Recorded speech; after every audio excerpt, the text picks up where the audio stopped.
So has Bob Lazar been asked to testify? Yes.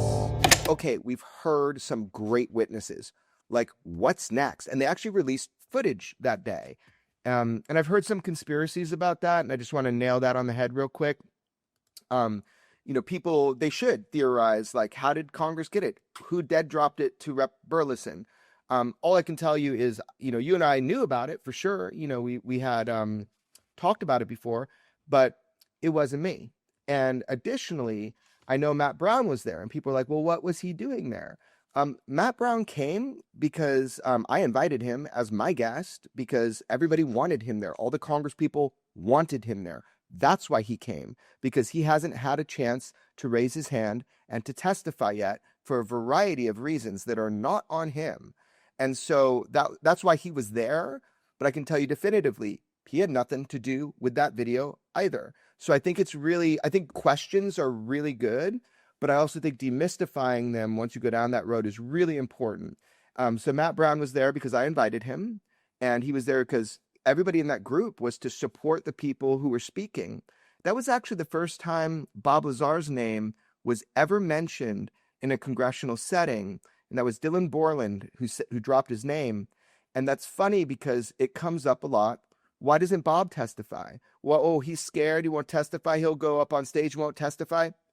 Man, you just haven't been paying attention. He did say in UFO Revolution, that TV show I put out, I asked him why on video, and he explains why in that episode.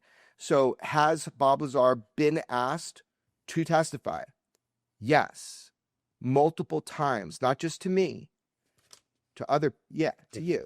And so, we would, and there is a world where Bob does testify. He's no problem testifying. He's already said it all. He's done lie detector tests. He'd testify. But, he also has a little bit of a distrust for the process. And we've seen that in action while we're there by not Congress, but a lot of the staffers and, I don't know, CIA, people that were spooks, like Rep. Burchett said that he was approached not to say my name and then said it anyway into the microphone. He's a gangster. And he said that on Andy's podcast, that UFO podcast. He explained what happened. So you and I have seen the tomfuckery, and I can totally understand why Bob wouldn't want to raise his head above that parapet again. I don't like going to DC. It's spooky.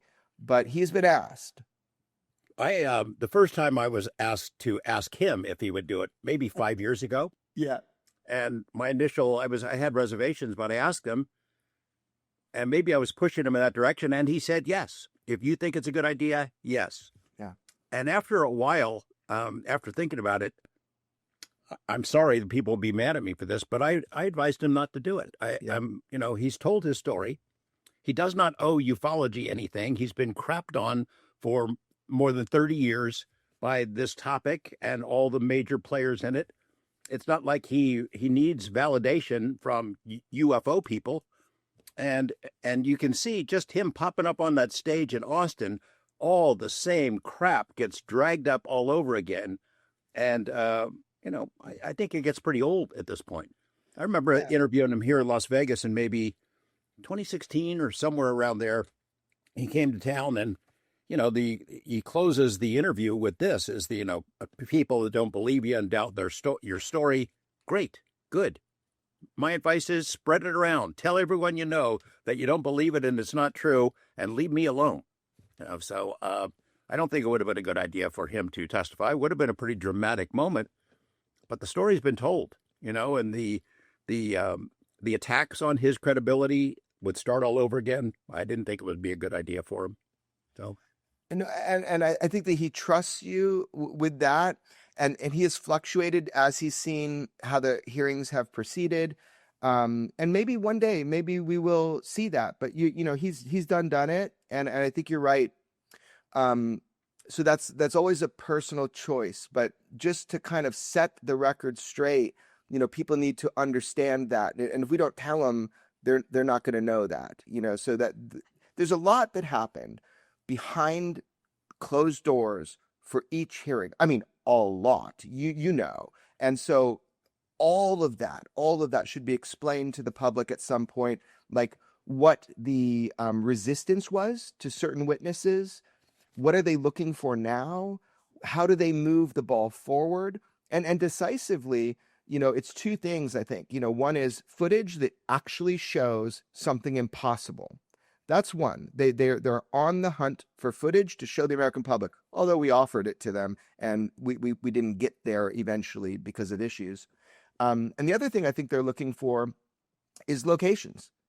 Go knock on doors and actually show them, audit them. If anybody can do it, you'd imagine it's the people in charge of the purse strings of the black budget, whoever that is now, as well as, people that would have access. And I know they're trying, but I've also been told by people at those locations that they can just show them a different room, that they don't need to show them legally.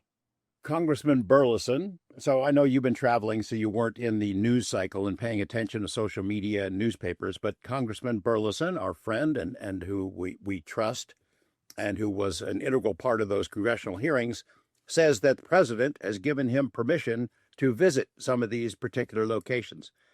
I'm not hopeful that he's going to find something. I am glad that he's gone ahead and give it the effort that it deserves, and at least try to shake the trees and see what falls out a little bit. But he's committed. He's pretty committed. I know people that have the appropriate clearances to see anything, a couple of them.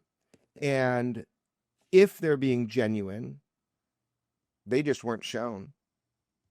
So I'm not sure about, the access, what it really gets you. Didn't you famously have the guy in charge of the black budget programs go to S4 and try to go see it?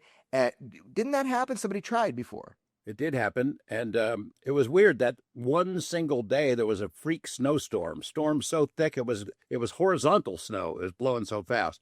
He made them let him into the base, and he made them helicopter him over to Papoose, or the hill above Papoose, and got out and looked around and couldn't see the end of his arm, so he got back in and went away. But he didn't find it, and of course when he went there, it was already 7-8 years after Lazar was there, and the story had gone out, so they would have had plenty of time to bulldoze some more dirt on top of it, I would imagine. Yeah, well, I think that'll be an interesting thing. There was something said about visual evidence of Papoose, of Site 4 being there. Now we've had people testify. I have personally talked with numerous people who have been on Papoose Lake. And they've explained to me the security. They've explained to me, and these are people that are not necessarily wanting to go public, but fully vetted and verified. And they usually encounter just the security teams, all black, from a certain agency or certain group. But really famously too, and I think we have to remind people because we forget our past. There was a guy that you were friends with. He died of an exotic cancer, but he actually belly crawled for a lot of the way, all the way into Papoose. So can you tell that story and tell us who that was, when it was?